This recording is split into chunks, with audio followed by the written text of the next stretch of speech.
ever have this problem? You're studying something, say the War of 1812, for example, and there are certain facts that just won't stick in your brain. It doesn't matter that you're legitimately interested in the subject or that you're actively logging hours in the library studying. You just can't for the life of you remember that it was the Treaty of Ghent that ended the war. And then you start getting frustrated by the fact that there are so very many treaties to remember. And that frustration still doesn't help you remember the Treaty of Ghent. In times like these, it's best to consider using a mnemonic device.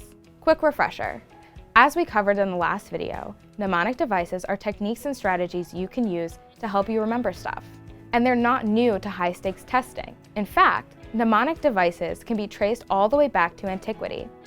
Ancient Greeks and Romans believed that there were two distinct types of memory, a natural inborn one and an artificial one that could be developed by practicing numerous mnemonic techniques. This was known as the art of memory. Why the word has a silent M at the beginning is something you'll need to take up with the ancient Greeks.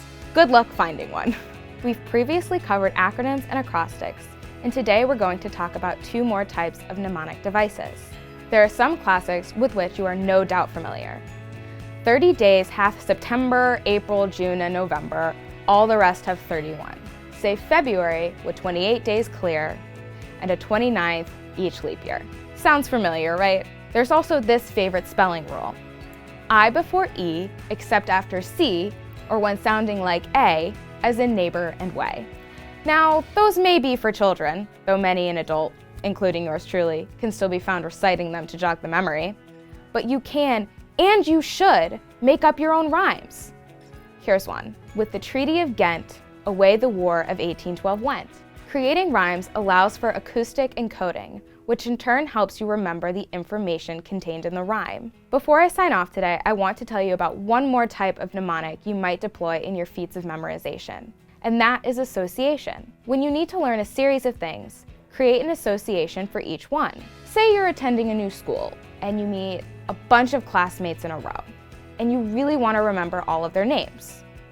Well, as each person gets introduced to you, create an association in your mind that you can visualize whenever you see that person, and that will, in turn, help you recall the right name. For instance, say you meet Troy. You can picture him sitting atop the Trojan horse, and every time you see him, you'll think of that Trojan horse and remember that his name is Troy. Or you might imagine Francine flying to France, or Ned with a red car, or Angela with an angel's halo. And that strategy will work for whatever you're trying to learn, as long as you create strong, memorable associations. Thanks for watching, folks. Be sure to subscribe to our channel for all the latest, greatest study tips, and a whole lot more. See you next time.